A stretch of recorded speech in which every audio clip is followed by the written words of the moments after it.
வீடியோவில் என்ன பார்க்க போகிறோம்னா, ஜஸ்டின் தன்னைத்தானே தீர்க்கதரிசி என்று அறிவித்துக் கொண்டிருக்கிறார். அது வேதம் என்ன கூறுகிறது என்றால், பிறர் தான் மற்றவர்களை பார்த்து தீர்க்கதரிசி என்று சொல்ல வேண்டும். ஆனால் இவர்கள் பாருங்கள், தங்களை தீர்க்கதரிசி என்று அறிவித்துக் கொண்டிருக்கிறார்கள். அதாவது ஒரு உண்மையான தீர்க்கதரிசி முதலாவது தன்னைத்தானே தீர்க்கதரிசி என்று கூற மாட்டான். ஒரு பொய் தீர்க்கதரிசி தான் தன்னைத்தான் தீர்க்கதரிசி என்று கூறுவான். ஒரு உண்மையான தீர்க்கதரிசியை மற்றவர்கள் தான் அவர் தீர்க்கதரிசி என்று கூறுவார்கள். ஆதலால் இவர் தன்னை தீர்க்கதரிசி என்று காண்பித்து, இவரே நான் ஒரு பொய் தீர்க்கதரிசி என்று காண்பித்து விட்டார். அந்த வீடியோவை தான் நாம் இந்த வீடியோவில் பார்க்க போகிறோம். ஆதலால் விசுவாசிகளை நீங்கள் தயவு கூர்ந்து இந்த முழு வீடியோவும் நீங்கள் பாருங்கள். Very soon, ஆனால் வெகு சீக்கிரத்திலே you will see the south side brightness will possess the north. ஆனால் வெகு சீக்கிரத்திலே தெற்கிலிருந்து வருகிற பிரகாசமானது வடக்கை பாதிக்கும். What I say is closely connected with politics. நான் சொன்னது அரசியலோடு கூட நெருங்கிய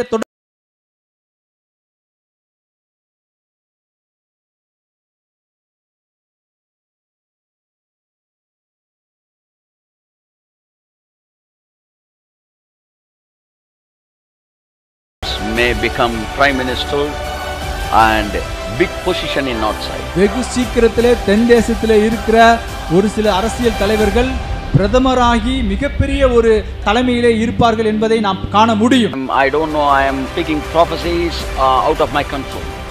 என்னுடைய கண்ட்ரோலை மீறி நான் இந்த விதமான தீர்க்க தரிசனங்களை நான் இப்பொழுது சொல்லிக் கொண்டிருக்கிறேன்.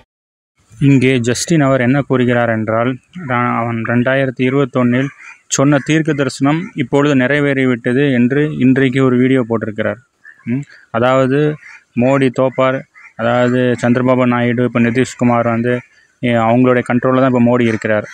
இதை நான் 2021 சொன்னேன். சவுத்துலேருந்து தான் நார்த்தை நோக்கி ஆட்சி பண்ணுவாங்க, சவுத்துலேருந்து தான் இந்தியா முழுவதும் ஒரு ஆட்சியாளர் வருவார். நான் தீர்க்க தரிசனம் சொன்னேன், பார்த்தீங்களா, அது நடந்துட்டு பார்த்தீங்களா அப்படின்னு சொல்லி இப்போ இன்றைக்கி ஒரு வீடியோவை ரிவைண்ட் பண்ணி அந்த வீடியோவை எடுத்து இப்போ திரும்ப போட்டு. அதாவது இவர் குத்துமதிப்பாக எத்தனையோ அதை அடித்து விட்டதில் இது ஒன்று மட்டும் கிளிக் ஆகிவிட்டது. அந்த ஒன்றை மட்டும் எடுத்து போட்டு விட்டார். எத்தனையோ தவறாக போட்டிருக்கிறார். அதெல்லாம் ஏன் எடுத்து காண்பிக்க முடியாங்க? இது இவர் மட்டும் கிடையாது, நம்ம உள்ளூர் தீர்க்கதரிசிகள் பாதி பேர் அப்படி தான் இருக்காங்க. இப்போது இங்கே நம்ம தெளிவாக என்ன பார்க்கணுன்னா, இப்படி இவர் தீர்க்க தரிசனம் சொன்னதில் யாருக்கு லாபம்னு தான் பார்க்கணும்.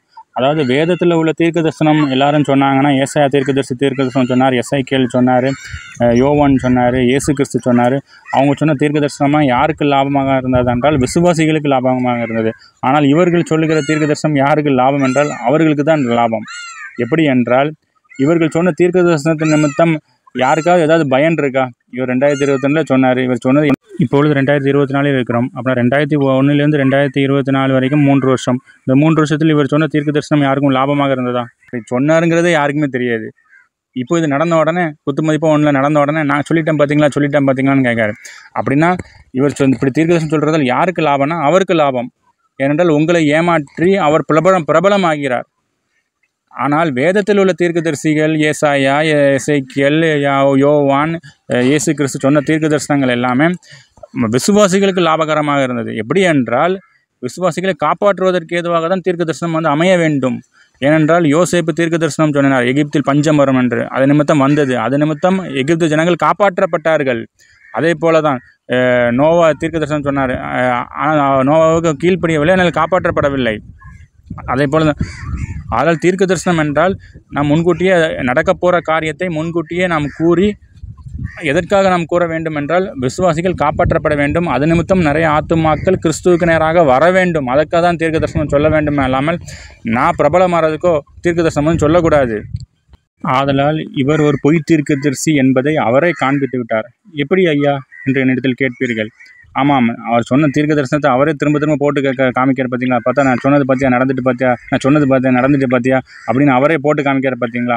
இதிலிருந்து நீங்கள் தெளிவாக புரிந்து கொள்ளுங்கள், அவர் ஒரு பொய் தீர்க்கதரிசி. அவர் திரும்ப போட்டு காண்பித்ததுக்கு அப்புறம் தான் இப்போ எல்லாருக்குமே தெரியுது இவர் தீர்க்க தரிசனம் உரைத்திருக்கிறார் என்று. அந்த தீர்க்க தரிசனம் உரைத்து இப்போ யாருக்கு என்ன பிரயோஜனம்? ஏன் திருநெல்வேலியில் வெள்ளம் வந்தது? இப்பொழுதுதான் தற்சமயத்துக்கு முன்பதாக குற்றாலத்தில் வெள்ளம் வந்தது. வெள்ளம் வருவதற்கு முன்பதாகவே குற்றாலத்தில் போய் நாளைக்கு குற்றாலத்தில் வெள்ளம் வரப்போகிறது, யாரும் குளிக்க வேண்டாம் என்று சொல்லி இந்த தீர்க்கதரிசி போய் அங்கே போய் குற்றாலத்தில் போய் நின்று சொல்லியிருக்க வேண்டியது தானே? அப்படின்னு அந்த ஒரு பையன் இறந்து போனான். அந்த பையன் காப்பாற்றப்பட்டிருப்பானே. திருநெல்வேலி வெள்ளம் வந்தது, வெள்ளம் வர்றதுக்கு முந்தின நாள் போய் திருநெல்வேலியில் போய் சொல்லியிருக்க வேண்டியது தானே.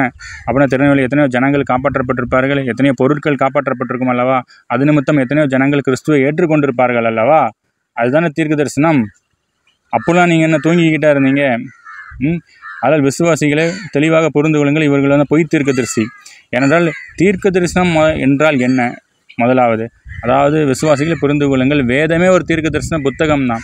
ஏனென்றால் இயேசு கிறிஸ்து கடைசி காலம் வரைக்கும் மட்டும், அவர் 2ஆம் வருகை வரைக்கும் மட்டும், அவர் வந்து என்னெல்லாம் அந்த உலகத்தில் நடக்க போகுது, அவருடைய முடிவு வரைக்கும் என்னெல்லாம் நடக்கப் போகுதுங்கிற எல்லாமே ஏற்கனவே தீர்க்க தரிசனமாக வேத புத்தகத்தில் எழுதப்பட்டு விட்டது.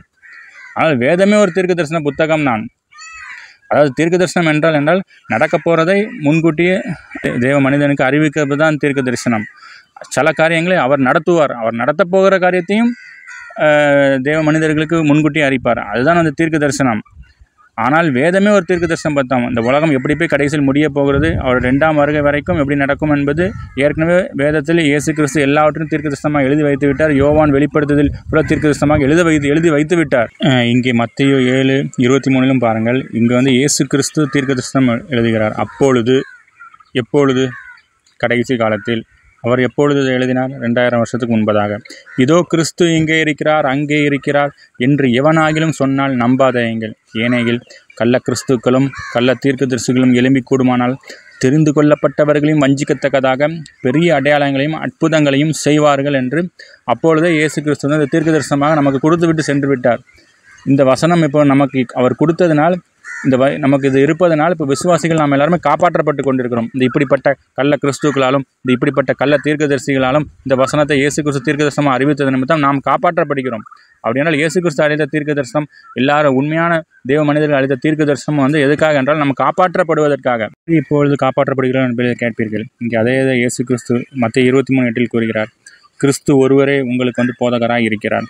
இப்போ இவங்க எல்லாருமே இந்த தீர்க்கதரிசிகள் எல்லாருமே பிரபலப்படுத்திக்கிட்டு, போதகருக்கும் அதே மாதிரி தான் தாங்களை பிரபலப்படுத்தி கொண்டு தாங்கள் பிரபலமாகணும்னு நினைத்து யார் யாரெல்லாம் போதிக்காங்களோ, யார் யாரெல்லாம் தீர்க்க தரிசனத்தை இது பண்ணி கொண்டு இருக்கிறார்களோ, யார் யாரெல்லாம் நாங்கள் தான் உங்களுக்கு போதகர்னு சொல்லிட்டாங்களோ, அவங்களாம் என்ன மறைமுகமாக அவங்க என்ன சொல்ல வராங்கன்னா, நாங்கள் தான் கிறிஸ்துன்னு அவங்க சொல்ல வராங்க. என்றால் இங்கே வசனம் என்ன சொல்கிறது? கிறிஸ்து ஒருவர் உங்களுக்கு மட்டும்தான் உங்களுக்கு போதகர். அப்படின்னா இவங்க நாங்கள் தான் உங்கள் போதகர்னு சொன்னாங்கன்னா, இவங்க மறைமுகமாக என்ன சொல்ல வராங்க? நாங்கள் தானே கிறிஸ்துன்னு சொல்ல வராங்க.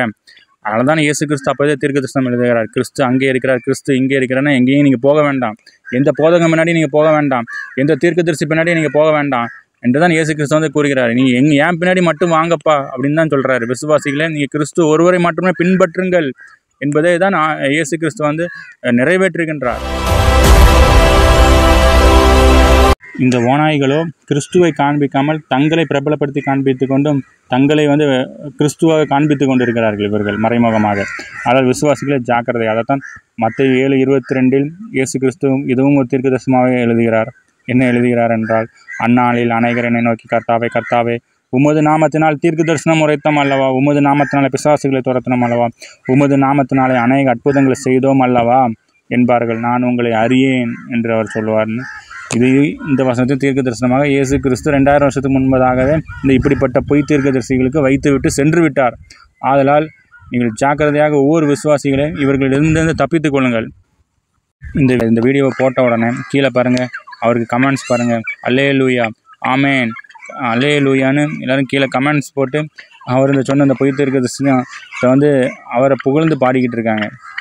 இந்த மன வருத்தத்தின் நிமித்தம் தான் அந்த வீடியோவை பதிவிட்டேன். அதனால் இதை கேட்கிற ஒவ்வொரு விசுவாசிகளே தயவு கூர்ந்து இப்படிப்பட்ட பொய் தீர்க்கதரிசிகள், இப்படிப்பட்ட கள்ள தீர்க்கதரிசிகள், இவர்கள் எல்லாருமே வந்து கள்ள தீர்க்கதரிசிகள். இந்த கள்ள தீர்க்கதரிசிகளிடமிருந்து தப்பித்துக் கொள்ளுங்கள். அல்லாவிடில் உங்கள் வாழ்க்கையை அவர்கள் சூறையாடி வருவார்கள்.